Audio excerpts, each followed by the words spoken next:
In this video, we're going to talk all about the importance of Agile estimation as you lead your project. Now, if we think about it from the product owner's perspective, they've been working nonstop to cultivate and refine that backlog to get it in a state, at least the stuff at the top, that's ready to be worked by the team. Because we know that we got to get the right stuff as product owners on the list. We got to get it in the right order, and we got to get it ready to be worked. Now, it's not just the product owner alone doing this. In sprint planning, what are we doing? Sprint planning is a beautiful session.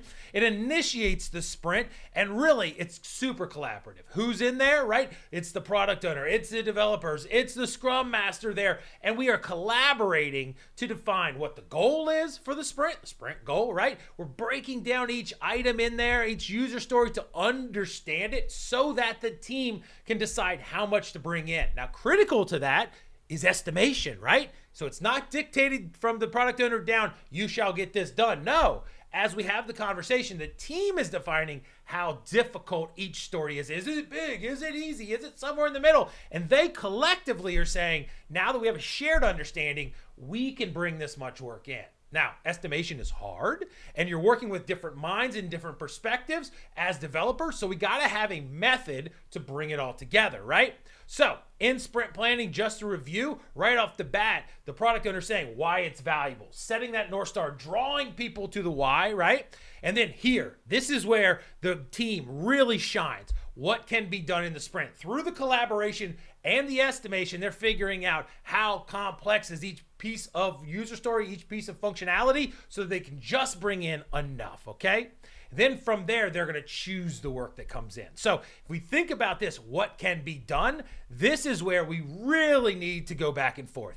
The team needs to develop those estimates for the work, and we're not going to do it in hours. Like this will take 5 hours, this will take 7 hours. That's not the way Agile works. It's not that precise in our understanding, right?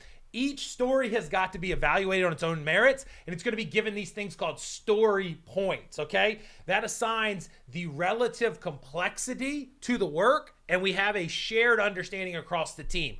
In the next videos, we're going to nail down what story points are, how we plan it through planning poker, all these things. We're going to nail it down. But you got to realize every single story has got to be evaluated by the team, and they've got to have an agreement through discussions on how complex, how difficult, how cumbersome the work could be there, okay? That's what they need to do.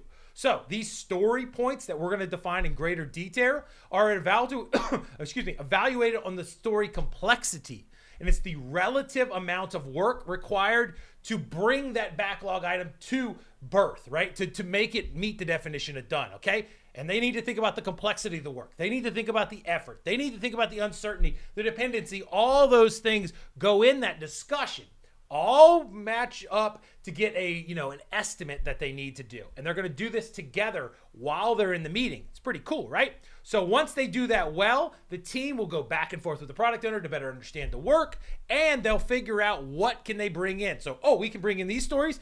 Boom, they bring them in. But they're only going to do that if they can estimate it well, okay? So what we're going to do right now is we're going to talk about estimating from a big picture. What is relative versus what is absolute estimating? That frames your mind to be able to understand how estimating occurs in the Agile world.